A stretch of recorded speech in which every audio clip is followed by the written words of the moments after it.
Hello, Luminaires. Hi, everyone. I hope you are doing well. My name is Jamie Butler. I'm the Everyday Medium, which simply means I enjoy bringing the woo-woo into the true, taking our intuitive, psychic sensitivities, things of that nature, and bringing them into an everyday use. And I do that through chatting with you on YouTube, as well as teaching classes, hosting events, retreats, as well as doing private sessions.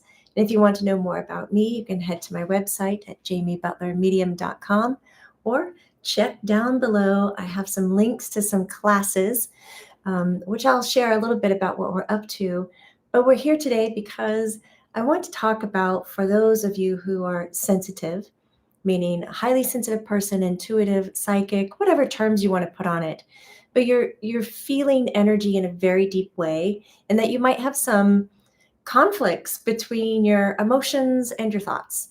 And that tension in there can, it doesn't often get talked about because there's this expectation to kind of rise above it or just step over it, or maybe a style of ignoring it. But when we're highly sensitive, this can really be a wrench in the system. It can kind of stop us, slow us down, overwhelm us, confuse us, and we'll feel like something is wrong with us. So I'd like to talk about balancing the emotions and the thoughts with feeling energy quite deeply.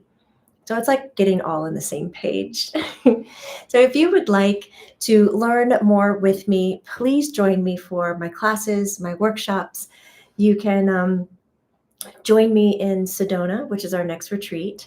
And I'm going to take a 3-day intensive and retreat as a retreat in Sedona, and we're going to focus on increasing your higher consciousness, your connection to your higher consciousness. So it's like a practice or type fun experiential boot camp into stepping away from this 3D routine and really living in that 5D aspect of you. So that will be in February of 2026. And I also have an angel series that I do, and you can find that link below, where I allow angelic energies to trance channel through me, communicate to you directly, offer a lesson, a healing, and a little bit of a Q&A, which is really interesting. I was just talking to a friend slash client slash luminaire Tuesday night. That's last night. Oh my gosh, time is stretched so long right now. And they were like, I'm watching all the series all over again. Like, I'm taking notes. And each time I watch it, and he particularly told me he's been watching the Archangel Michael one, and it's like 5-6 times. And he has like a book of notes. He says, every time I listen to it, I hear something new. It's like opening me up to this realization that we can have relationships with angelic beings. I was like, yes, we can. We can have relationships with spirits as well. And one of the first things I tell people, if you are really into that and you want to get into that world, check out the ways that you perceive energy and how you communicate with subtle light energy. And I just just launched the series of Learn to Read Auras. So if you want to hop on that bandwagon, you still can, but I'm going to close it off soon. We're 2 classes into 18 weeks. But if you want to come and join, definitely get in on that.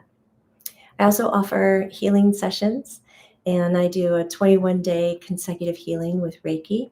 And I have one coming up in December. I don't have it out yet. It's going to be about inner alchemy. And so it's making the changes with self and kind of prepping for the end of the year and welcoming 2026. But I'd like to talk about where we are now, because the energy now, especially today, if you're watching the live stream, which is also going to be the energy that's embedded into the video, there's this kind of energy rolling in that can give you this emotions challenging your thoughts kind of a feeling. If you're way into astrology, it's where the moon is squaring Mars and Mercury, kind of creates a little tug of war between feeling really deeply versus thinking very clearly. And as energy sensitives, this can really create an imbalance. But this kind of energy, not just created, through the astrology energy coming in, but this kind of energy is going to rear its head for November, December, a little bit like a roller coaster ride. Like, why are these things not in alignment? So I want to go through a way where we talk about how you can use this to create stability, a deeper understanding of who you are and how you move that energy through your body. So let's get into it. And if you are joining me live or on the recording and you have comments, you just put those fingers to the keyboard. We like to read them and hear about where you are and what's going on. Yeah. Sean just goes, oh man, it's staying. It's not staying strong. It's going to come in and spike. And I think the way that I like to explain it is the mass consciousness, the political decisions, the energy on earth is going to reflect the energy that we're feeling today. So it's best to really get to know yourself a little bit better. So, like, what happens when your emotions conflict your thoughts? Like, how do you sit with that? How do you manage? You as a sensitive, do you go, okay, I'm going to side with reason, I'm going to go with what my thoughts are, and I'm not going to look back? Or is it you as a sensitive go, okay, my heart is where I resonate. I am going to go with my emotions, and I am just going to ignore what the mind just did and step over it. It's like either way, you're stepping over one. When I want to look at, why are they not together? Why are they in disconnect? Because the emotions are our messengers. The emotions in our body, they're not dictators. Like when we have a strong feeling that arises, a strong emotion that arises, I think it's best that we pause without labeling it as, my truth, my path, my thing. It's like when the strong emotion arises, I think it's time to ask why. Like, what is this emotion? Like, what is it trying to do for me? Is it trying to protect me? Or is it trying to reveal something for me? Is it trying to bring something to me? Because it's definitely not going to dictate to you what you need to be doing. That's more of a thought or mental body energy that rolls in and goes, this is how you have to do it. It's right or it's wrong. It's shame or it's great. It's this or it's that. This is the way. Because if we avoid bypassing the emotions that are somehow connected to our thoughts, even if they're not in line, if we bypass our emotions with logic, then we can end up rationalizing too quickly, and we kind of misintuit the information that's showing up. Well, we can jump over the emotions and then jump into conclusions, into expectations, or bring up things that we've been taught before, and we just take it at face value, and it ignores our full body sensation, our full body emotional reaction. So the balance, what I like to do, I have a saying. Of course, we all have our own sayings, but it's like, I like to pause. I was thinking if I wanted to share an example, and then I noticed, like, hi, Anna Baca. You're like, oh, happy I made it to the live. Welcome. I'm so happy you're here. So what I like to teach myself is to like stop what I'm doing, pause, reassess. So it's deep breath, reassess, change your perspective. And so I do that quite often. I take my deep breath, but you can just stop there. You can take 2 or 3 deep breaths. Like after 3 breaths, you're really in a situation where you reset your nervous system, and you can bring your thought and your feelings into coherence, and you can kind of move from that place even after 3 breaths. I tend to take a deep breath. I reassess because my mind is like going at 100 miles per hour. I want to know why and kind of where it's coming from. So I reassess it. Deep breath, reassess, and I change my perspective. Because if I am coming at it with conflict from what my emotions and my thoughts are doing, then I'm not in my best perspective. And perspective is everything. Your belief system shapes your perspective.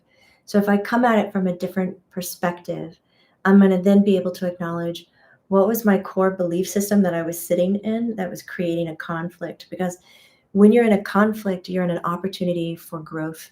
I mean, this is your moment to shine. This is your moment to go, oh my God, I'm about to learn something. And, growth, change, things of that nature is not always comfortable or not always easy. So you can either take it as a wow, a lesson, I'm learning something, and start getting comfortable with a little bit of internal conflict, because this is you making the leap from 3D to 5D, coming out of old, getting into new, different frequencies to another frequencies. We can sit here and say good and bad if you want, but I mean, that's just personal judgments on things. You can sit down and journal it, write it all out. You can use voice notes. But definitely I would want you to go back and look at them to see what's going on with you and why you're expressing conflict in that moment. But I think so I put on better glasses here. I think the easier way to look at it is allowing yourself to feel fully and respond wisely, instead of allowing a rush of emotion to take control, or the challenging thoughts or the wild mind to take control. It's not about ditching one for the other. We have other choices now. We're going to get them together. We can do it by breathing or journaling, taking a moment to get present. As I like to say, deep breath, reassess, change your perspective, stay in it instead of wanting to flee or run when things are comfortable, unless you are not physically safe. If you are not physically safe, please get up and run, like do what you need to do. But in our growth experience as being a sensitive, right now, what we're figuring out is how do we get, because our emotions, and this is just a personal assessment and experience, it might not be the overall truth of things, but from what I'm noticing is that emotions are getting refined faster than thought. The emotional body is getting more refined to a higher frequency than our mental body is. And so there's a bit of a gap, and we're going to come up with things that don't work. And we're going to have emotions that say, this is not right for me. I shouldn't be here. And then we're going to have thoughts that come in and go, you better sit still and stay in this. Don't leave. And it's like, it doesn't work for me. What's happening? I'm colliding. And then when you take a breath, you might notice that the perspective you're coming from was an old indoctrinated process that your mind was still holding on to, but your body had outgrown it. Your emotions outgrew it. Oh my gosh. Amanda Lynn is like, we were just talking a moment ago. She said, I literally just told my mom that this morning. Perspective is everything. Yes, it is. Oh, Sweetly Morbid Bear says, 3 breaths was mentioned in a show I watched last night. I totally noted it. And here it is as a reminder from you. 3 breaths, all it takes to reset the nervous system. There's 1. Keep going, guys. Take 2 and 3. What do you do when it's another aspect? I pulled together 5. I don't know if we're going to talk about all 5, but what about when your inner self, like your emotions, are conflicted? Conflicted? Conflicted. Pronounce it however you want today. So you're having an emotional reaction, and it's like half of you is like a hell yes, and the other half of you is like, oh no. And it's all emotional, and your head is like, I can see it both ways. It's like, there's 2 paths. How do I figure out to take both of them at the same time? But you only get a choice of one. So this emotional friction that you can get now that energies are spiking and decreasing, and boy, we are all being put to the test with this high frequency energy and then coming back down and being in a routine of being human. This conflict, this friction of energy it's really creative gold. It really is. So it's signaling that there's something deeply alive inside of you, and it just needs to be expressed. We often haven't been taught since we were kids, or let alone, young adults or even adults to sit around and go, I'm conflicted. I'd like to talk to you about my confliction. I'm feeling this way and that way. And people go, oh, that's the norm. Let me walk you through that. No, we tend to praise people that know where they're going. Wow, they've got a direct path ahead of them. They've got a goal set. Like, people take a lot of pride and joy when talking to like a middle schooler, and you say, what do you want to do when you grow up? And they're like, I'm going to be and I'm going to go to this school and I'm going to do that. And you're like, yeah, direction. You've got direction. Okay. But we do know that direction can change, right? They're in middle school, but still we're like really pleased with it. So when we have emotional friction, something needs to be expressed. That little bit, you can channel that inner conflict through dance, paint, poetry, music, anything, songwriting, movement, ritual, lighting candles, taking breaths. There you go.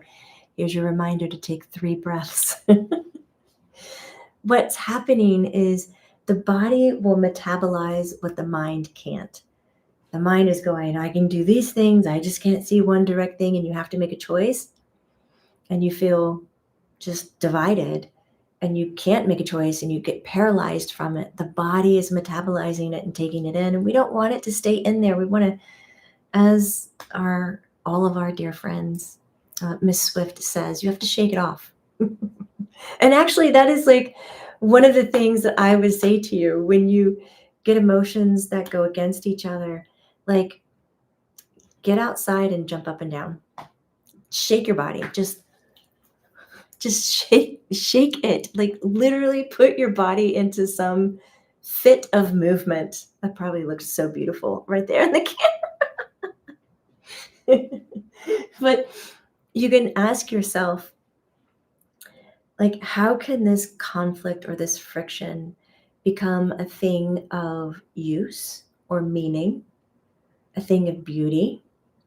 Like, when we start asking, like, where is the beauty in it? That is what you're going to start seeking, because that's the lens or the perspective that you put on to observe that conflict. But if you're sitting back and going, why is this so effed up? And you're looking at it, why is it so effed up? All you're going to see are all the reasons why it's that way. But if you look at it and go, where's the beauty in this? Then that is what you're going to see. That is what's going to come out. What I can't solve, I will create through. I can't solve it now. I can't pick a path. I can't make that one plan because it's like a variation of many. If I can't do that, I'm just going to create all the way through it, which allows you to stay very present. You know, sometimes you can't pick left or right because none of it fits perfectly. And nothing resounds perfectly inside of you. So you have to roll with it, stay present. So it's another little energy burst that's going to be coming November, December. Maybe we should have put that in the title. If you're feeling energy deeply, this is what we can expect in November and December. But you want to be able to, I want to use the term protect, but I don't think that's the right term. You want to be able to preserve or have a sense of boundary around your sensitivities, your abilities as a sensitive, without closing off.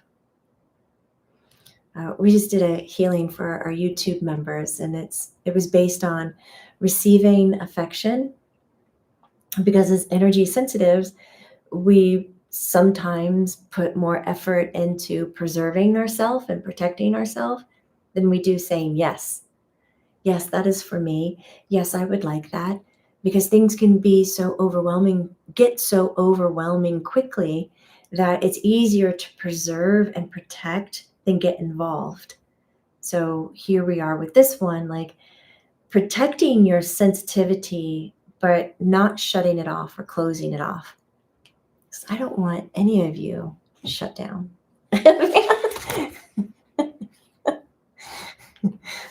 Amanda Lynn, I'm giving you such a big hug right now. She's like, oh my God, I freaking love you. You're hearing some points that resonate? Me too. Next week's topic, yeah, we could do that more about what's happening in November and December. So how do we protect our sensitivities without closing off? Because my God, when you observe yourself and how delicate and beautiful and intricate and magical that you are with all of your sensitivities, your psychic abilities, your intuitive, your clairs, your knowing, your premonitions, like you've got feelers everywhere. You're very much alive. And then when we get into situations that overwhelm us, sometimes we just think, okay, to help myself, I just need to turn it all off. And then you focus on turning it all off because maybe you didn't like being overwhelmed, and all of a sudden you realize you can't breathe anymore because you're not who you are.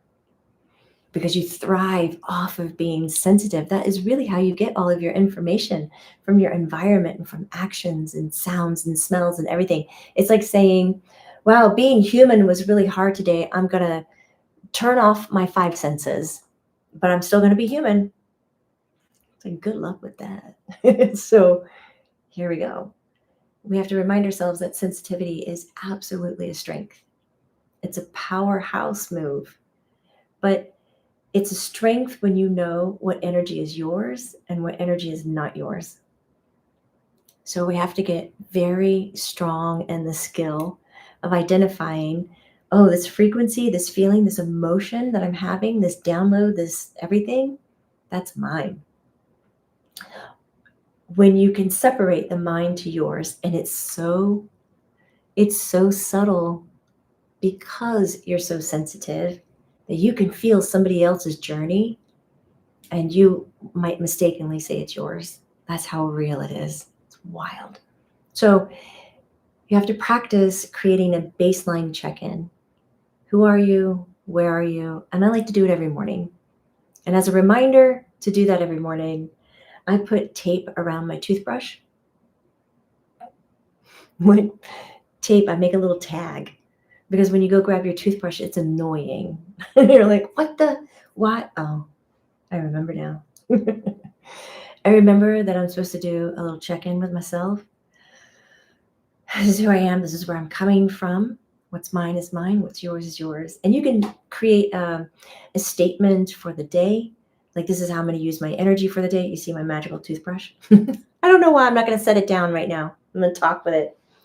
This is the energy I'm going to use for the day. This is who I am. And then you have 2 minutes, right? Because you're supposed to brush your teeth 2 minutes to think about your intent, your prayer, your statement for the day of the energy of who you are. So then when you get a sensitivity hit, when you get connected to someone throughout the day, when you check in, you're like, oh, that doesn't belong to me. I didn't have that this morning. That's not me. You'll have this sense of, huh. And if you have to go, huh, is that mine? Most likely it's not. So just side to the far extreme, if you have to question it, it's not yours. It's not yours. It's somebody else's you're picking up on. Because when you look at yourself and you go, oh my God, that's yours. You're like, oh. But if you teeter on it, or you like have to get curious, it's other. And that way you can start practicing what's mine, what's yours. So when you're brushing your teeth, you can notice your bodily sensations, your quality of your emotions, the tone of your mind, what's going on with you. Because being energetically sensitive, you might think about your best friend who lives in a different state, different country, different region, and they're going through something, and it can influence the tone in your mind. So you might wake up with a happy tone. Everything's grand, everything's great. I'm brushing my teeth. Everything's good. I like today. I don't really want to go to work. That's okay, but I like today. I like everything that's going to happen today. That's great. Then you think about your friend, and then all of a sudden you're like, boo, I don't like today. Today's hard. Today's difficult. but you didn't do anything to make you have this switch of the tone in your mind. What you did do is you thought about your friend, and then you ended up with this tone. Okay, that's not yours. That's you psychically, intuitively picking it up off your friend. So this might be a good time to call your friend and be like, dude, how are you doing? What is your day like? What is going on? And then they share with you, today, bleh. You're like, ah, yay. I mean, not yay for you, but at least I know it's not mine. So you can help that way. You can also, while you're brushing your teeth, say, this is my energy. I protect my energy. This is my bubble of light. What's mine is mine. What's yours is yours. Any energy that comes to me is for my personal use and growth, for my highest health, wealth, purpose. That could be like an intent you use. But when you check in, you'll start to become more aware throughout the day if what you're feeling or processing is authentically yours or not. Oh, Shadra says, this happened to me in class before an exam. Some of the students had anxiety about the test. I surrounded myself in white light and imagined their energy leaving my bubble and my energy coming back. And did it work? You have to let us know, did it work? Highest frequency, great, like title there. I live in a building and my lovely neighbors' thoughts are in here. Like sometimes their energy permeates into your space. Yeah.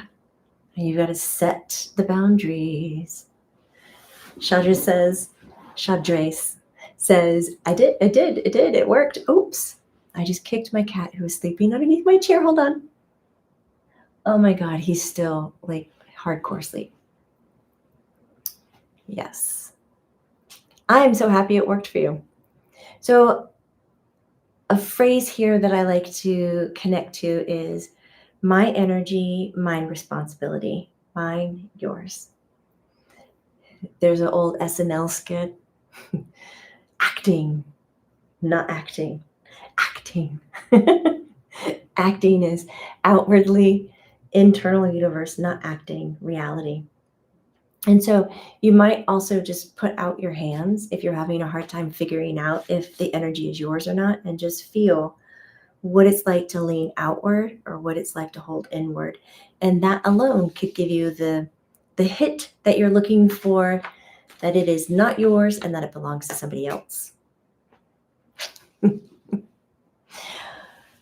Now, once you get all of this emotional rise and it's in conflict, like maybe you're in a quiet spot and all of a sudden you have all of these emotions. Maybe you're in a conversation, it's going well, and all of a sudden you have this kickback of emotion. Some people would say that's a mood swing. Or somebody else might say, are you on your moon cycle? Your hormones might seem a little unbalanced. Well, there is another thing happening is energy sensitives are catching on to, how do I want to describe it? I can see it in my head. Let's see if I can describe this. Where you have the ability now to read higher frequency energy because you're primed for it. You've done the work. Whether that is like therapeutic work, internal work, acceptance, whatever the work is. You've done the work and you have a greater awareness. You have a higher level of compassion. You move within your integrity. When you say you're doing something, you do. You have a higher level of respect. So now that you can feel higher frequency energies, you can also feel when they spike. Whereas before, when it was you not functioning at that higher level, and the energy would spike, it would just go right over you. You weren't in harmony with it, so you weren't going to sound off and resonate with it, so it could just move right through. Well, you made it so far. Now we get the higher frequency, but now when that energy spikes, it can put you into a situation where emotions surge. And it's not related to a mood swing. It's not related to a hormonal imbalance. It's related to your sensitivity. And then you will probably, in the back of your head with your own voice, be like, what's going on? Why is that happening to me? Why am I doing this? Am I crazy? Am I insane? Am I broken? It's like your logic mind will throw out all these labels to try to figure out what the hell is going on, but you can't plug and play any one of them. So it's kind of like you need your discernment. You need to be able to be able. You need to be able to be able. You do need to be able to be able. Weird. Anyways, with your discernment, it gives you the ability to say, okay, this isn't in my normal toolkit. This isn't what I'm used to. There's obviously an outside influence coming in that I'm working with or struggling with.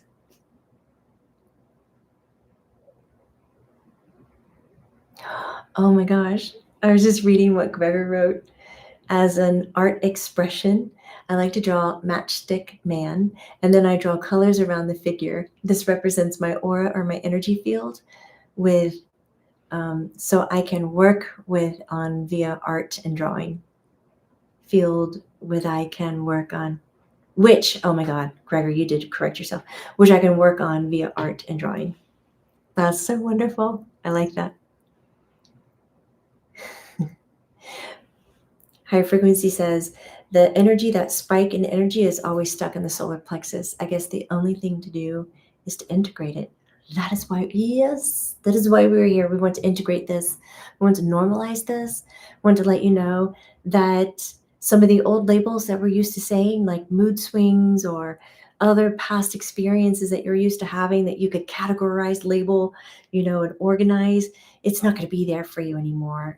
They're going to have new experiences, and you're going to go, oh, I'm feeling the high frequency spike of mass consciousness, and I can't put my finger on one thing because it's a large sweeping thing, but I'm in harmony with it now. And so you might have to sit back a little bit, get some movement in the body, or just pull back for observation and start using some I statements, because this is your instrument. This is who you are. Name it. I feel, I need, I'm noticing, I'm witnessing, I to get back into the body. Even though your abilities, psychic, intuitive, sensitivities, can feel much larger than the instrument of the I that you're working with. And come back into getting grounded into the body, become more of an observer and a listener rather than a speaker at that moment. Because what you're doing is you're managing, I'm going to call it managing. You're managing that energy without like exploding. Like, you want to express what you're going through, but it's so bigger than that. Often if you jump into it right away, you'll just blow up things, and then you'll look back and go, why did I say that? Why did I do that? Oh my God, I'm so embarrassed. You're like, I'm just gonna keep walking, put your head down, don't look back. We don't need to have those moments anymore. When you get that high spike and frequencies and emotions in the body, take a moment. Hey, you can take 3 breaths if you want. You can provide movement. Start speaking from I, because sometimes we get frantic and we'll start saying, well, you did this and that happened, and it's all outside, but we want to be in our instrument and in our world. I, and then listen more than you talk, so that you can anchor back into what's happening in your world around you. Speak from your center, not your storm. All the energy that moves through you, you don't need to speak from that spot. You're trying to practice how to be in it and coexist with it first. Let's get comfortable with it first before we speak from it. And let it settle in. And then after it settles in, you can speak from your center just fine and not speak from that big, high frequency little spot of confusion for yourself. And I guess lastly, I would talk about the integration of opposites. There is going to be a lot of this repetitive kind of theme or pattern, November, December. So integration of opposites. It's like doing, thinking, emotions, all of that needs to be on the same page. Because if you decide to start taking action from where you are, like you're in an opposite situation,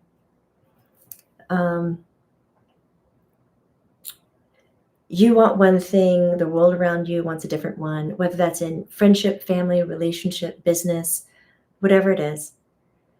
If you take action without heart, that action can feel very aggressive, pushy, manipulative, aggressive. If you have heart without direction, it can become very stagnant, still, stuck. So the goal is to put them together and have this inspired action. Not taking one team or the other, just the head or just the heart, but having some kind of inspired action.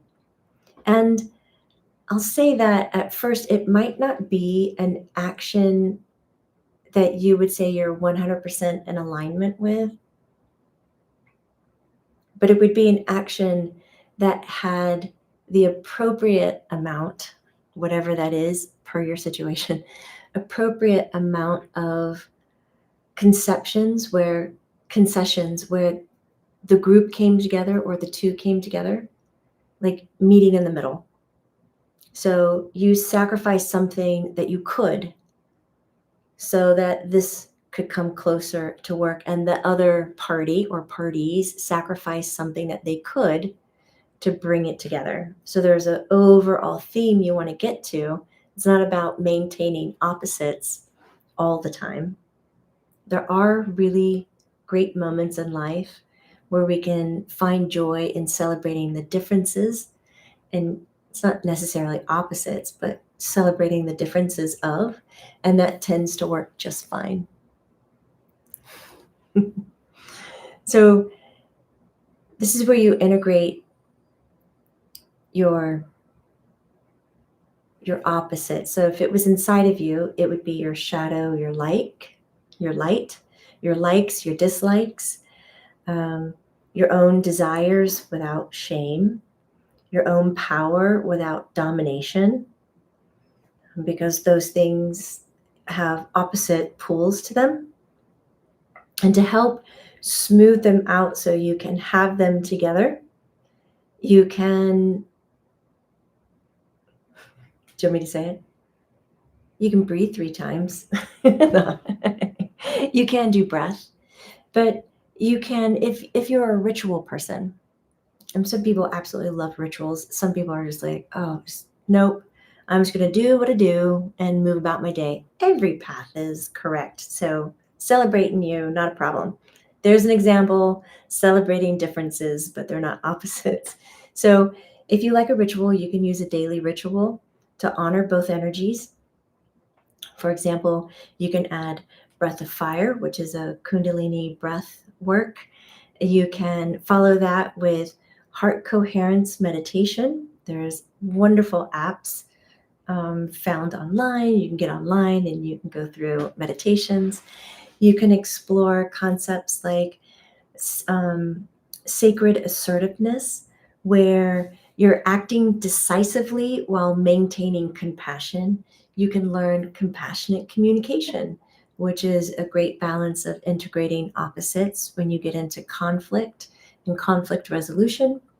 And if you want to, or if you're interested in compassionate communication, we do have a class. I'm going to teach a class coming up in January.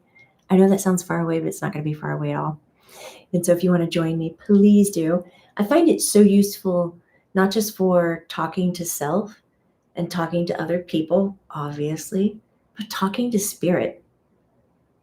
Wild. I've gotten more use in being with spirit within compassionate communication than any other aspect. So the key phrase for this one is lead with your heart move with power. This is so helpful for a sensitive because, as I mentioned before, I think we are emotional beings, not human beings. And so when we move from heart, we tend to stay in the present moment, have less regret, have more stability, grounding, and centeredness within our actions than if we move from thought.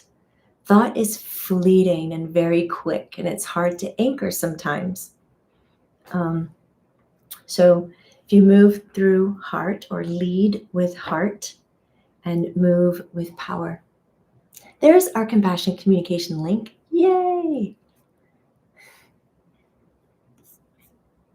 I wonder, says MCOS, what would your advice be to help sensitive children who might need to protect their sensitivities? Can I add more to that question? I would say, especially at school or especially around other authority figures. Let's drink to that before we talk. Kitty cat's still asleep. I think the best way to help them, well, there's several different ways, honestly. There's many. But you're asking for my advice for sensitives. I would start teaching your child, no matter what the age, I would get a wheel of emotions. Sounds funny, but there are like 8 major emotions that we tend to use on a daily basis, like in our lifetime. But then off of like happiness or joy would be happiness, joy, bliss, laughter. And then off of those would be other series. So it in the wheel has pies, color coded, of names of emotions. And I would begin to teach children the names of the emotions that they're going through. And it sounds very basic, doesn't it? But I would start there because their sensitivities are going to be expressed through emotions. That's the most authentic because their vocabulary is not built. They're still learning words and definitions, and they haven't had a lot of experiences in their life. They're little, they're young. Not because they're little, because they're young. And so emotions are going to be the key player for them. And that when they are acting with loud emotions or big emotions, I would say do not react. It's hard. Don't react, but come to them and say, what are you feeling? Where's it coming from in your body? What do you need? Can you point to it? Can you tell me? And then if they're communicative, like they're 6, 7, 8, you say, okay, if you needed that, what was a different way that you could have asked for it or gotten it yourself without having to express the big emotion? It's a training and an awareness of getting their needs met. And when you start teaching and showing them that this is the way that you can react, it doesn't mean you can't express any emotions. Oh no, because you're not putting that down. You're not saying, it's too loud, shut up, or this is too long, stop crying, or go to your room. If you're going to act like that, go to your room. Oh my God, they're acting out because they need something and you just isolated them, you just punish them, you just put them away. And as an energy sensitive, that is the worst feeling because the deepest part of them is they don't need to be alone. They need to be with someone. Community for energy sensitive people, especially a community that sees them. It's like so dreamy. So yeah. That's the first thing that I would do. Get them to understand emotions and kind of where they're coming from and why they're there. And then just have an adult conversation with them. Sounds funny to say because they'll be a kid, but the respect that comes with it, through the roof. And then they'll start coming to you and saying, when I was at school and this happened and I felt this way and I wanted to push him, but I didn't. And then you have a conversation about it. and they're learning how to grow themselves instead of just suffer or try to manage through it. It's hard. Our little beings. I want to go back and start teaching parents and have some kid classes. It's kind of hard to do online. But if that's something that you would enjoy, boy, I would love to bring that back. So maybe 2026, we throw some kid work in there. Yay, you're welcome. Thanks for letting me go on about that, because it's really important. And kids are experiencing the same things that we are right now, having these like indifferences between how we're feeling and what we're thinking, because part of us is growing tremendously right now, while the other one is just vibrating and figuring out, how do I stay in this? And we don't want to ignore one over the other. That's old paradigm, that's old stuff. Stop it. We got to look at both of them and go, all right, babies, we're going to do this together. Like, I'm going to teach you how to come up. I'm going to teach you how to come up. And this is how we're going to do it. So hopefully this video helped. If it did, please give it a thumbs up. Let us know what else is going on in your world. If you would like to hear more from us on different topics to help you out. Yes, more on kid stuff. I would love that. Highest freaking goes, you'd be like, I should have never scolded my kid. I know. I mean, there was some, yeah. You are who you are, and you're the best version of yourself at any given moment. We cannot put that down. How should you deal with kids who are insensitive and bully other kids? Well, that's really going to be a case-by-case kind of approach, Gregor, but it's a great insight, because when we look at those kids, really, they're trying to control something. And I find a common theme around kids who are unsensitive or insensitive and that are a bit of a bully is that they lack boundaries. And so they started testing boundaries to see if they were there. If somebody loved me enough, they would come get me. And so they'd go hide, and nobody came and got them. And so they're like, well, if they loved me enough, they'd feed me. So now I'm not going to eat. And nobody fed them. And so they practice pushing boundaries to see if somebody is going to take their side and hold them and give them a safe environment to be in. So I would be overly aware of what environment did that child have to go through, and how that child did not or could not or did not know how to ask for their needs, especially around safety and security and needing attention and love, because it will act out in other ways. That's just my insight. But you would have to take each case separately, because the actions of bullying really represent core frequencies that are absent in a person, because they're strategies to get something. Everything that you do in life, I mean, every time you speak up, you're speaking to get a need met, to be seen, to be heard, to be supported, anything of that nature. This is all in compassionate communication, sheds a lot of light around what needs are met and unmet. So that's a place, if you kind of like the conversation, that's a good place to start. Yeah. Shadres is like, I'm thinking about the adult bullies and their childhood. Yeah. It's hard, isn't it?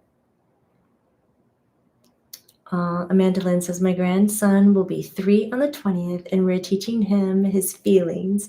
And when he is mad, he says, Trip's angry. Or if he's happy, he'll say, Trip's happy. Oh my gosh, I love it. That is so cute. I hope you get that on video. You have to do a little collage, like when he graduates or has some ceremony, or like you play the tape where he lists his little voice. Oh, highest frequency. I'm so happy that you came here. I love these talks. Thank you so much for giving me your time, your eyes, your ears, your attention, the energy to hold this together. You make my dreams come true. My dreams are teaching and normalizing the woo-woo. It is a passion. I love teaching. If you are looking to learn anything and you like it with a little bit of humor, lots of words and lots of handouts, especially experiences, you found the right place. Come, be a Luminaire. Check out our YouTube membership. We have exclusive content, all kinds of layers from $5 to $20 plus dollars, $30. Well worth it in the end for what we put out there. So I'm very proud of that program that we have. And I will see you next week for another live stream. Thank you so much for the ideas and concepts to look forward to. We will put some of that content together for you. And just remember, it's not woo-woo. It's true. Bye, guys. Take care.